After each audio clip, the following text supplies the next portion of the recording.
sama Bro Agus ya. Tadi kesini naik kuda, Bobi diiringi beberapa protokoler putra mahkota ya coy ya toh. Cara tak runut cara pelanggaran jabatan gitu.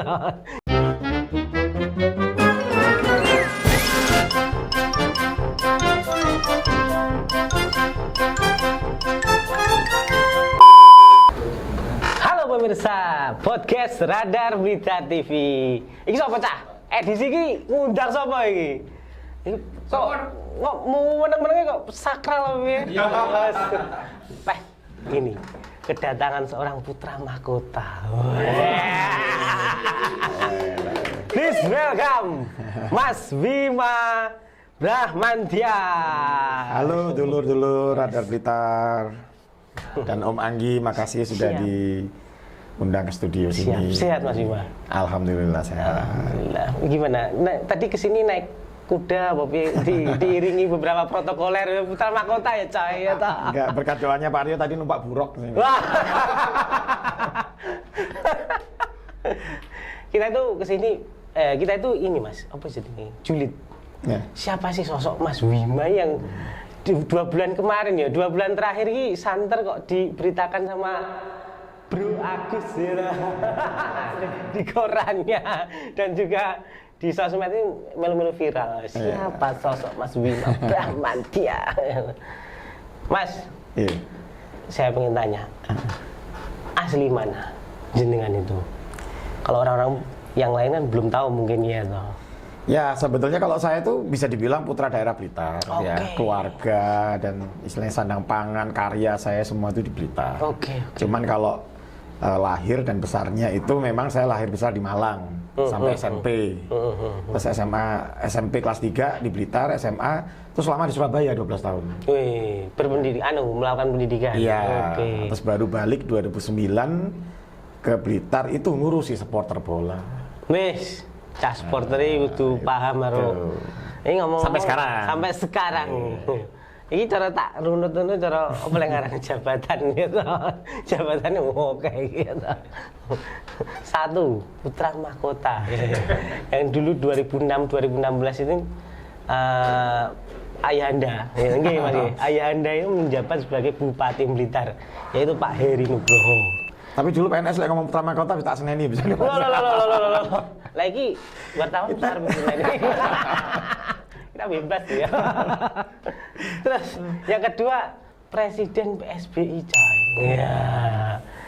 Yang ketiga yang pernah menjadi Dewan Kesenian. Ya, Ketua Dewan Kesenian Kabupaten Blitar. Ya. Oke Mas, kalau pengen ngomongin jenengan kan juga cara istilahnya punya sosok atau darah asli Blitar ya Mas ya. Iya. Kalau melihat Blitar ini bagaimana Mas? Menurut pandangan sampean secara global. Yang pasti Blitar itu punya keistimewaan ya. Yang kita bicara dari sisi sejarah ya. Bahkan tokoh-tokoh Blitar itu adalah tokoh-tokoh revolusioner. Ada banyak sekali jejak orang Blitar yang membentuk Republik Indonesia pada hari ini. Nah, itu dari sisi sejarah. Dan dari sisi budaya dan segala potensinya memang Blitar ini menurut saya terlalu luar biasa untuk diperlakukan biasa-biasa.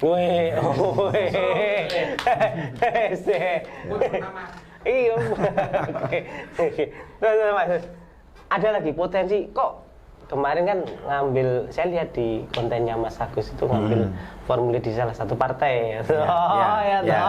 Mas Bima ini menyebutkan bahwa Blitar ini sebenarnya bisa go internasional. Itu gimana Mas? Cara dipilih dari mana saja yang berpotensi? Saya berbicara secara spesifik go internasional ini dalam satu aspek ya, itu pariwisata. Sebetulnya banyak kalau kita bisa bedah ya, tapi memang yang sudah kelihatan dan kebetulan saya sedang menjalani hari ini. Pelaku itu memang pelaku wisata itu memang secara potensi Blitar itu sangat bisa untuk dikerek sampai ke level internasional.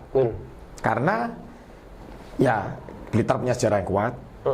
Terus alam ini laut punya, volcano punya, perkebunan kopi, coklat, teh ada di sini gitu kan. Secara masyarakat juga sangat kondusif untuk membangun dunia wisata gitu kan. Nah, tinggal memang regulasi ya dari pemerintah, keperpihakan kepada pemerintah itu yang harus bisa mendorong, harus punya visi ke sana. Dan itu sudah saya buktikan. Gitu. Jadi saya kan mengelola The Karanganyar ya, perkebunan kopi Karanganyar. Memang kalau pada hari ini itu adalah rujukan utama untuk turis internasional. Laku mas. Oh laku banget.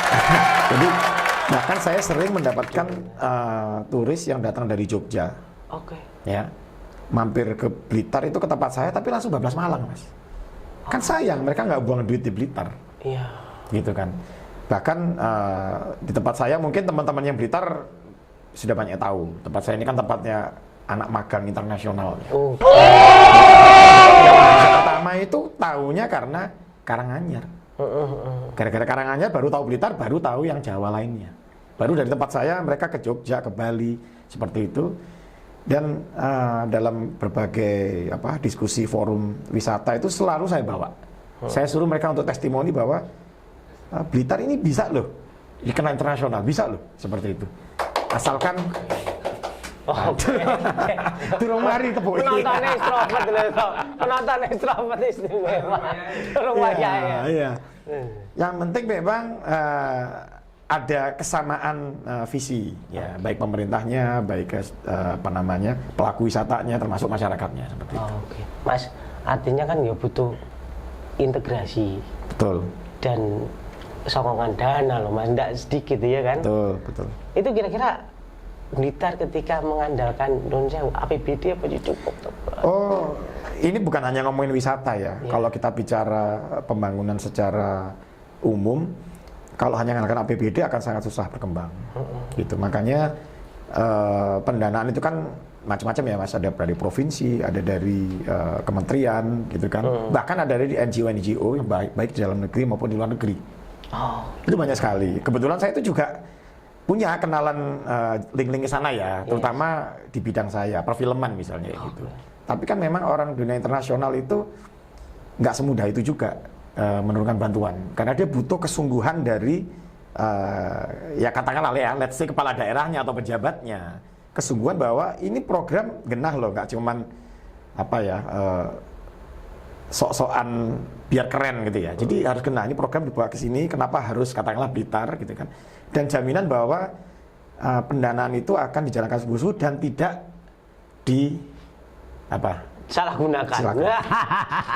Ngomong ini rada sensitif. Pirang persen?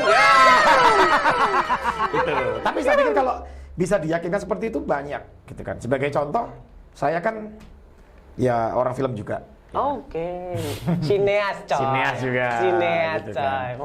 Jadi saya terhubung dengan komunitas internasional tour film akademi di Eropa ya. Pernah beberapa kali jadi juri, terus saya pernah buat film tentang Blitar itu 2015 juga juara di Polandia. Oke. Seperti itu. Oke. Nah, membawa nama Blitar. Judulnya Blitar, The Land Where Kings Reside. Apa ya ini mas? Kameramen darul mas. Kameramen darul. Dan Wijaya menyerang balik pasukan Mongol.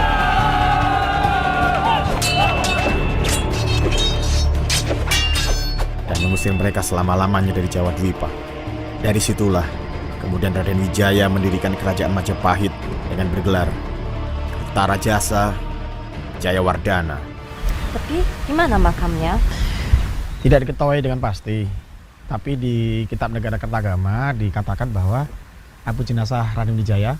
Ini YouTube-nya ada fitur auto translate. Auto translate ada sih. Saya kira orang AI kan Pak. Ada sih, tapi plaketat dulu. Nah ini saya cerita sedikit ya. Bahkan saya itu diberikan lisensi loh kalau mau bikin acara itu di Blitar. Oh, tentang perfilman. Jadi kan setiap tahun, jadi kalau di Eropa itu kan ada yang namanya, yang terkenal kan Cannes ya, Cannes yang di Prancis itu. Cannes, ya. Nah kalau di Polandia namanya Filmat, macam-macam lah. Kalau di Indonesia mau bikin, bahkan sebagai khususnya di Blitar, itu saya dikasih lisensinya. Tapi saya kan nggak berani kalau saya bukan siapa-siapa gitu. Bayangin datangkan delegasi seluruh berbagai macam negara, kalau di sini nggak siap. Fase minimal kayak kemudahan perizinannya ya nggak berani lah mas. Oke, kemarin juga habis ngobrol-ngobrol sama Sineas itu katanya ini pengen syuting di negara sendiri ya. Iya. Susahnya minta ampun. Padahal Blitar itu nggak kekurangan Sinias. bakat ya. Apa hubungannya Mas film dengan kemajuan kabupaten? Ya film itu kan sarana yang sangat populer, halus dan bahkan sangat bisa persuasif ya untuk membranding kemajuan daerah. Beda loh Mas, kita mengangkat aspek ya kekuatan Blitar lewat film dibandingkan kepala daerahnya ngomong, oh Blitar itu bla bla bla bla. Ya beda toh. Berbusa-busa. Betul. Kalau film itu bisa masuk ke alam bawah sadarnya yang nonton. Oke lah, film dimasifkan. Itu 2015 ya. Saya tahu sampai ngundang Mas Betet ya waktu itu ya. Yeah. Nah, itu gini, 2015 film saya juara di Polandia. Yes. Terus pada saat itu Mas Betet sama Gugun waktu itu masuk nominasi film Prancis. Tapi mereka terhenti di tingkat nasional. Tapi udah masuk nominasi yang bisa berangkat ke sana gitu kan. Terus di saat yang bersama Livi Cheng muncul. Livi Cheng. Iya. Itu 2015 itu tahun yang tidak biasa di Blitar sebetulnya. Cuman ya surut lah kayaknya sekarang ya. Oke. Gitu.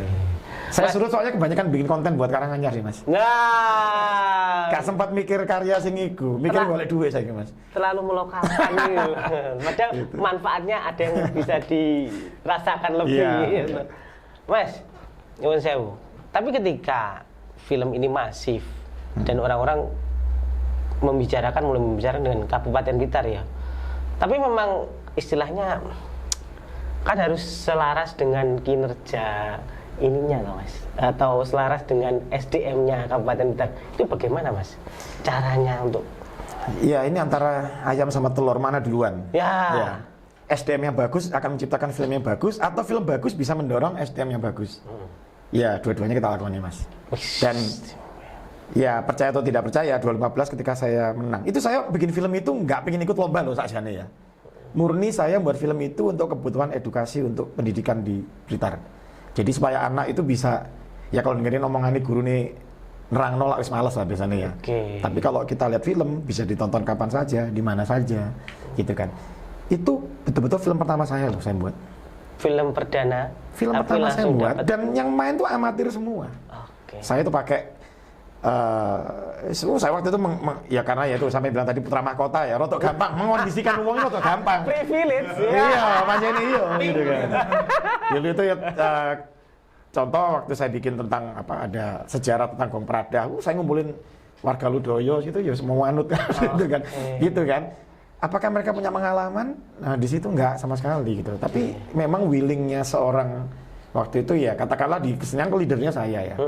Ya, keinginannya begitu kuat, ya itu bisa menghasilkan karya yang bermanfaat. Walaupun sekarang kalau saya lihat film saya waktu itu ya kok ini ya gitu kan. Tapi apapun itu sudah pernah mencatatkan tinta ya di dunia internasional gitu. Artinya roh lah carane promosi ini Blitar ya. Betul. Tapi tentunya juga pakai media Radan Blitar. Promosi saya tahu. Saya ini ngeblokir promosi dewe. Oke Mas, artinya untuk kemajuan Blitar selesai, insya Allah ada gambaran ya Mas ya. Blitar agar go internasional. Oh ya, sangat bisa. Asalkan itu tadi ada keperpihakan yang kuat dari pemegang kebijakan, terus kemudian pelaku wisatanya juga punya kesamaan visi, terus masyarakatnya juga bisa mendukung. Oke. Ngomong-ngomong masalah masyarakat, Mas, ekonomi masyarakat Kabupaten Blitar ini kan ya macam-macam ya. Betul, ya. Terus kemarin juga mendengar statement manajernya tentang Blitar ini juga berpotensi di bidang komoditi dan pertanian. Perikanan. Pertanian pada umumnya. Pertanian pada umumnya. Oke, monggo Mas. Jenengan ini dari mananya loh? Apa karena luasnya daerah? Nah, kita bicara data ya. Secara pertanian Blitar ini salah satu yang terdepan dalam bidang komoditas. Jadi komoditi pertanian itu kan pertanian ada, perkebunan ada, peternakan ya. Siapa yang nggak kenal telur-telur dari Blitar ya. Kelautan juga ada, walaupun memang harus banyak di support ya gitu kan. Jadi itu, dan ini memang kenapa Blitar bisa menjadi seperti ini ya sudah tentu ini tidak lepas dari tuahnya Gunung Kelut juga. Betul, Gunung Kelut ini akan membawa kesuburan yang luar biasa bagi sekitarnya ya. Nah, Jadi kalau ya ini bisa silakan bacalah di data. Jadi Blitar memang salah satu produsen untuk komoditi yang salah satu yang terbesar di Indonesia. Nah, memang kalau untuk mau meningkatkan taraf hidup masyarakat yang namanya negara maju itu memang sudah harus mulai bergerak ke industrialisasi. Oke. Gitu. Jadi kalau katakanlah ya ini yang sudah mulai ada ini kan bagus banget ya. Saya tahu ini nanas kan kita salah satu penghasil nanas ya. Dan sekarang mulai muncul minuman nanas. Iya, kalengan itu. Segar. Nah, itu juga kemarin bantu PSBI ya. Ya buat yang bosnya minuman segar, terima kasih ya. Sudah dukung PSBI. Terus kopi misalnya. Ya bayangin kalau kita cuma jualan kopi gelondongan aja kayak gitu. Kiloan atau curah gitu. gitu. Nah sekarang dengan kopi ada di kalangan Anyar Coffee. Wah itu kan sudah melanglang kemana-mana seperti itu. Terus banyak hal lah seperti itu. Jadi memang salah satu tolak ukur kemajuan suatu negara adalah seberapa maju industrialisasi yang ada di situ. Kondisinya sekarang bagaimana, Mas? Kalau Blitar kan masih belum, kalau bicara industri juga belum terlalu, apalagi industri pertanian ya, itu kan masih belum terlalu belum terlalu maju ya seperti itu. Oke. Ada harapan untuk istilahnya, ini kan mendukung programnya Pak RI 1 RI 2 yang baru, hilirisasi. Ya betul. Hilirisasi. Potensi Mas. Sangat potensi karena yang penting gini Mas, pengusaha tuh banyak, apalagi orang-orang Blitar yang sukses di luar Blitar, di Jakarta tuh banyak banget. Yang penting mereka bisa diyakinkan untuk membangun daerahnya tanpa diganggu. Oke. Tanpa diganggu seperti itu, saya yakin akan menumbuhkan industrialisasi yang bagus di sini. Oke. Mas, tapi tentunya kan lagi-lagi Mas, infrastruktur yang sering banyak dikomentari di sosial media itu, artinya infrastruktur wadahnya kan, gitu. Terus SDM-nya, kalau mengandalkan APBD dan jumlah area Blitar kan sangat luas Mas, apa yang nutut Mas? Ya pasti nggak nutut Mas. Jadi memang APBD itu bisa yang di kalangan pemerintah pada umumnya itu ya dari APBD yang dimiliki itu bisa 40-70% itu terpakai untuk anggaran rutin loh. Anggaran rutin itu kayak gaji PNS, operasional, sehingga memang cuma sedikit yang bisa disisihkan untuk pembangunan gitu. Makanya ya kepala daerah itu harus punya kemampuan ngamen. Wah, Ya, ya. tapi ngamennya kan sepanjang itu genah ya, memang berdasarkan kebutuhan yang real di masyarakat itu, ya memang harus bisa menjadi seorang marketer juga. Seperti itu. Demi, lagi-lagi bahasa retorikanya demi kemajuan, demi kemaslahatan masyarakat. Cuman memang gini bisa, sih Mas. Bisa seperti itu. Itu bisa. Ya, kalau saya kan memang kebetulan mentor saya kan ya lumayan kenal sama beliau. Ya, namanya Pak Eri Nugroho. Itu zaman itu sudah itu saya sering diajak diskusi ya memang seperti itu. Jadi memang harus rajin datang ke provinsi, ke kementerian. Luar negeri mungkin bisa. NGO dari luar negeri gitu. Waktu itu bapak saya tahu sempat mencanangkan Sister City ya waktu itu sama salah satu dari Jepang, saya lupa ya gitu. Cuman ya pada saat itu kan saya juga masih belum beredar di Blitar ya, jadi nggak terlalu yang ngikutin ya. Tapi dari yang obrolan saya sama bapak itu kan memang dijelaskan seperti itu. Kalau hanya nggak akan APBD nggak akan pernah cukup. Kayak bapak bikin stadion Gelora Penataran itu kan uangnya kan dari kementerian Kemenpora pada saat itu kan, tapi baru jadi separuh Kemenporanya diobok-obok KPK. Apes deh gitu. Dan setelah Pak Heri selesai ya alhamdulillahnya kayaknya belum dilanjut sama sekali. Jadi PSB ini tim yang bersejarah yang stadionnya agak ngenes memang kondisinya. Mas, tapi ketika nanti stadion sudah jadi, apakah PSBI akan bisa go internasional juga? Nah, ini perlu disepil karena beliau ini adalah juga Presiden PSBI, Persatuan Sepak Bola Blitar Indonesia. Oh salah, yo siapa yang bisa jawab? Ayo. Jadi PSBI itu kepanjangannya adalah Persatuan Sepak Bola Bangsa Indonesia. Berarti bukan milik orang Blitar saja. Seharusnya. Kalau bicara sejarah awal, jadi gini, ini saya bicara sejarah ya. PSBI kalau kita lihat logonya itu kan cuman perisai merah putih. Ya. Dulu waktu saya nggak ngerti, tak guyu ini logo apa ini. Udah kekinian gitu. Nah, terus waktu saya lihat kop suratnya, loh kok Bangsa Indonesia sih gitu kan. Terus kita lihat akte bukan akte ya, jadi catatan tertua tentang lahirnya PSBI. Itu kan tertulis ya tahun 1928. Seperti itu. Setelah lahirnya bangsa Indonesia di Sumpah Pemuda ya. Walaupun sekarang juga ada informasi lain yang mengatakan PSBI itu berdirinya sebetulnya 1930. Tapi whatever lah, yang penting lahirnya kan di tahun-tahun segitu ya. Memang kita beda 2 tahun. Iya, beda 2 tahun pun yo gak ngefek juga kalau PSBI-nya sekarang terengah-engah seperti itu ya. Yang penting kan itu bisa lah kita nanti kirim tim mencari fakta sejarah. Nah, tapi sejarahnya, apalagi tadi jenengan kan mengatakan apakah bisa go internasional. Jadi liga sepak bola di zaman penjajahan Belanda itu dibagi berdasarkan ras. Jadi liga utama itu ada liga orang Eropa. Jadi yang main itu londo-londo semua. Ada liganya orang Tionghoa. Ada liga pribumi. Liga pribumi itu ya Persebaya. Itu di klaster-klaster gitu ya? Iya, berdasarkan ras. Jadi liganya pun rasis zaman itu. PSBI main di mana? Ternyata PSBI main di liganya Eropa. Loh, bukan di pribumi? Makanya namanya Persatuan Sepak Bola Bangsa Indonesia. Mewakili Indonesia. Betul. PSSI-nya dulu lah. Jadi PSBI itu betul, bahkan lebih tua dari PSSI kan. PSSI 1930 ya nggak salah ya. Jadi PSBI itu sebetulnya salah satu jejak sejarah perlawanan terhadap kolonial Belanda lewat sepak bola. Bahkan di tahun saya kok lupa ya, 33 atau 34, PSBI itu pernah menjuarai Piala Ratu Wilhelmina. Belanda? Betul. Jadi kita menghadapi tim Eropa, tapi di sini mainnya ya. Tim Eropa menghadapi tim Tionghoa, jadi kayak Liga Championnya lah. Kita juara loh di situ. Itulah sekeping sejarah yang harus kita selamatkan untuk Blitar. Makanya saya walaupun berdarah-darah seperti ini ya, Blitar PSBI ini harus diselamatkan gitu. PSBI harus diselamatkan, PSBI harus tetap di Blitar. Yes. Karena kan tentunya banyak tawaran. Kalau saya hanya mementingkan diri saya sudah dapat uang beberapa miliar mas. PSBI itu pernah mau dibeli sama tim Kalimantan. Berapa mas? Sampean nilai waktu itu ditawarkan ke saya 3M.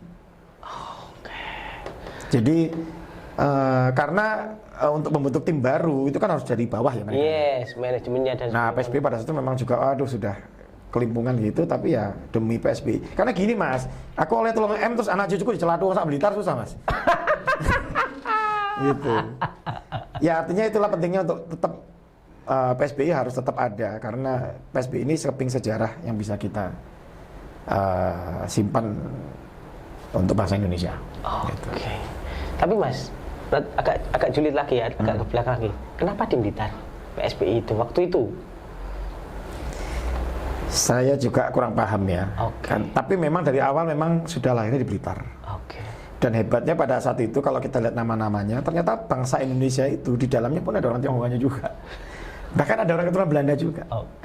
Gitu. Makanya sekarang PSSI gencar-gencarnya naturalisasi. Itu seperti langkah PSBI zaman dulu. Dulu orang Belanda minta cengkeh ke kita minta pemain bola. Jangan salahkan Pak Erick Thohir. Kalau saya setuju saya. Ini juga ada Pak Erick Thohir di sini. Erick Thohir Blitar. Mas, PSBI berpotensi untuk go internasional ketika ada sinergitas dari pemerintah daerahnya. Ya gini, kalau bicara berpeluang untuk go internasional berarti kan harus juara Liga 1. Atau paling nggak masuk berapa besar gitu ya. Tapi itu kan memang masih langkah panjang ya. Kita harus realistis. Yang penting sekarang adalah menyelamatkan PSBI masih eksis, dan yang paling penting juga itu adalah membangun atmosfer kehidupan sepak bola di Blitar. Karena kalau ini nggak kuat juga kita kan juga nggak seneng ya punya membentuk satu tim yang pemainnya bon-bonan nih dari Malang, Surabaya. Kita pengennya kan ya mayoritas harusnya orang Blitar sendiri. Tapi kan Ya, mungkin. at least di Liga 3, Liga 2. Nanti kalau udah Liga 1 mungkin Ya sudah ada. kalau terlalu jauh finish juga berat juga ya kalau Liga 1 ya. Tapi paling enggak apa namanya? Environment untuk sepak bola ini harus dibangun di Blitar. Dan sebetulnya saya sudah menginisiasi pada saat pandemi kemarin. Kita punya liga lokal Blitar namanya Liga Lapis Kukus namanya. Oh. Yang mensponsori kebetulan Lapis Kukus bisa. Ya, makasih Mas Didi. itu kita dapat pemain-pemain yang oke gitu ya. Nah, cuman memang tahun ini belum bisa berlanjut karena satu dan lain hal gitu kan. Tapi itu sudah kita inisiasi, kita mulai ke depan kita tinggal meneruskan. Gitu. Oke. Meskipun belum berhasil di tahun ini PSBI di tangan Presiden Bima, tapi kayaknya langkah Mas Bima ini akan melakukan lompatan ya, melakukan lompatan menuju pendopo. Karena jujur aja gini Mas, kalau Gimana? namanya bola, apalagi kalau masih di tataran Liga 3 ya, Yes. itu kalau nggak ada support pemerintah berat sekali Mas. Oke. Gitu. Sepak bola Indonesia ini belum bisa dibawa sepenuhnya ke ranah profesional. Oke. Ya, terus kalau kita bicara sponsorship Liga 3 siapa sih kalau nggak orang lokal-lokal, pengusaha lokal gitu loh. Itu Oke, artinya- kalau kita di Liga 1 oke lah. Brand-brand besar bisa brandnya datang. sudah tinggi. Tapi kan nggak tiba-tiba kita melompat ke sana. Oke. Nah, Liga 3 ini mau nggak mau yang nyengkuyung harus pengusaha-pengusaha lokal. Lah, pengusaha lokal ini kalau nggak punya kedekatan khusus, itu Punya juga. kelompok Lah, tapi kalau pejabat, ya kan mungkin kan bisa, ayo wangi-wangi kan manut gitu kan. Itu artinya Mas Bima mau mencalonkan bupati. Oke. Mas, 2 bulan 3 bulan kemarin itu santer sekali suara Anda. Tentang polling lah, banner lah ya toh.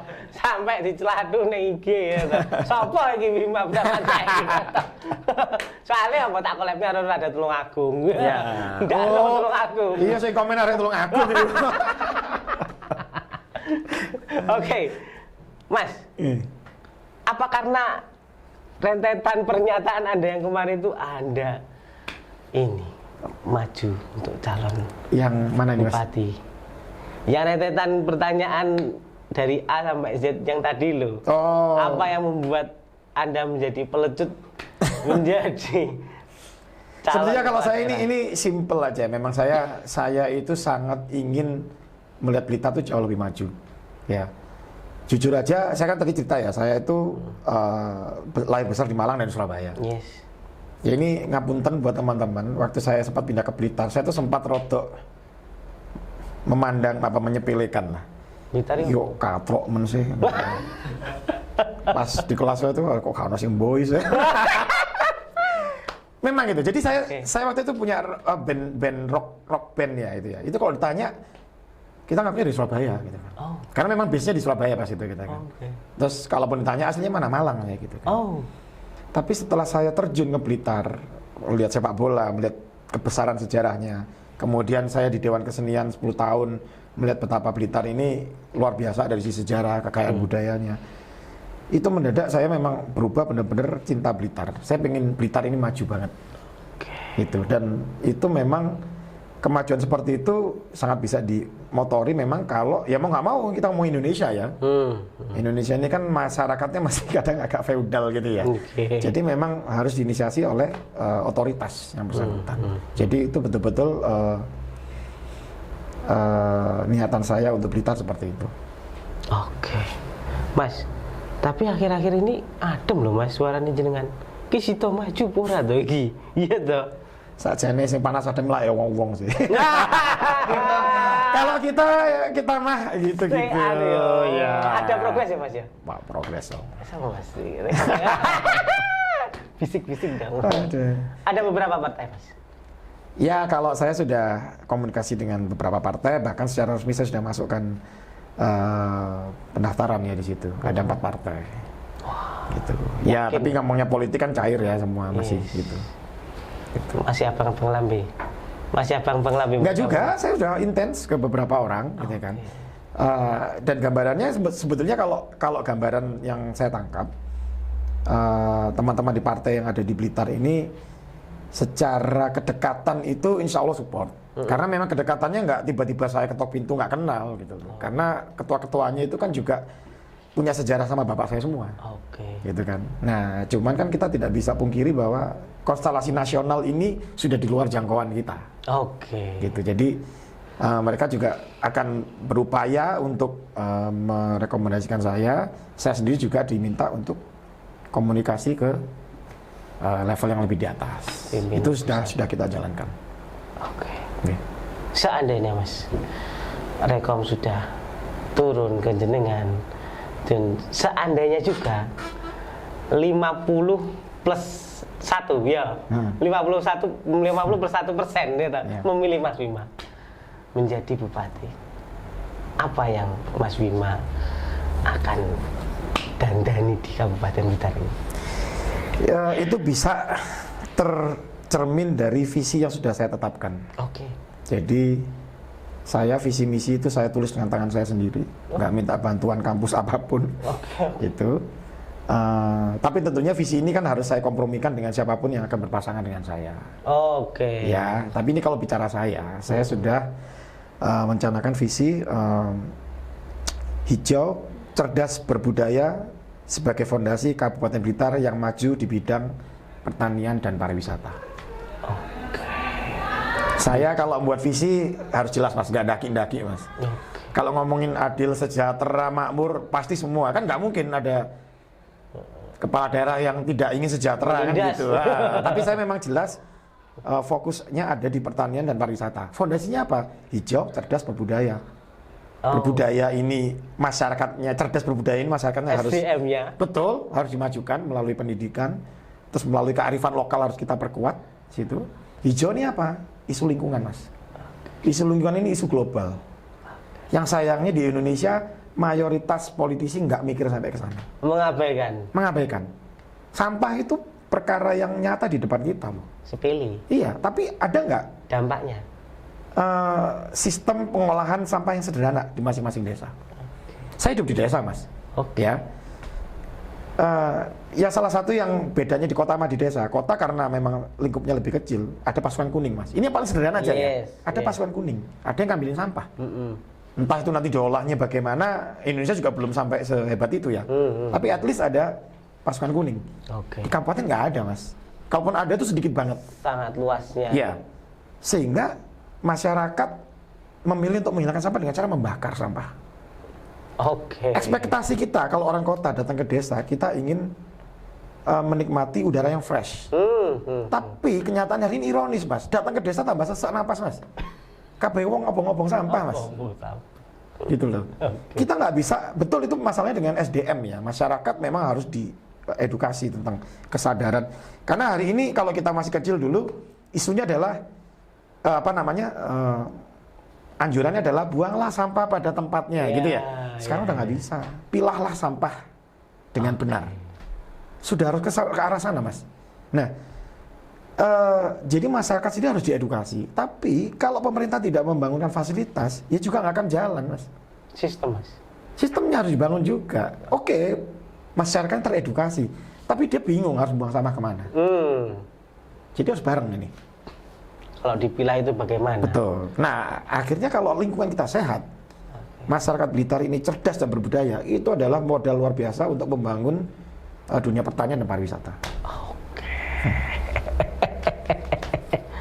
Satu baris, tapi mengandung sejuta makna.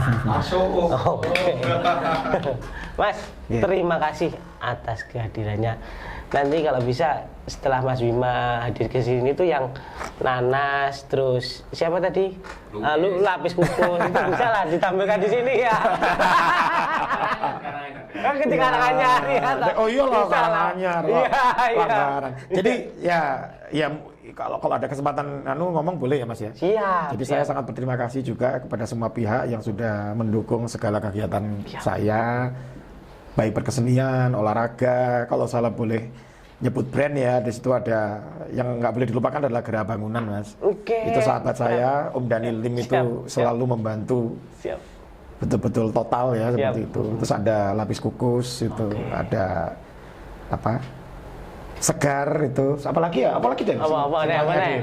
Sampai lupa. Hah? Banyak. Iya banyak Iya, gitu kan. ya, Ya mohon mungkin maaf, tidak mohon bisa maaf banget. disebut satu-satu. Kadang udah blank lah ngadepi kamera itu ya. Tapi kalau brandnya tidak saya sebut bukan berarti saya Tidak mengurangi. Iya, saya sangat berterima kasih karena Siap. itu bagian dari memperjuangkan Blitar juga. Siap. Dan terima kasih buat Radar Blitar WO. memberi kesempatan saya untuk karena selama ini ngobrolnya cuma di kalangan teman-teman nih. Nah, Munyer deh kono. kan harus Kegelisahannya nggak pernah terpublikasikan. ya. Harus didokumentasikan Yeah. untuk inspirasi kita dan anak cucu kita. Oke, pemirsa podcast Radar Blitar TV, jangan lupa like, comment, dan subscribe. Ciao. Nah,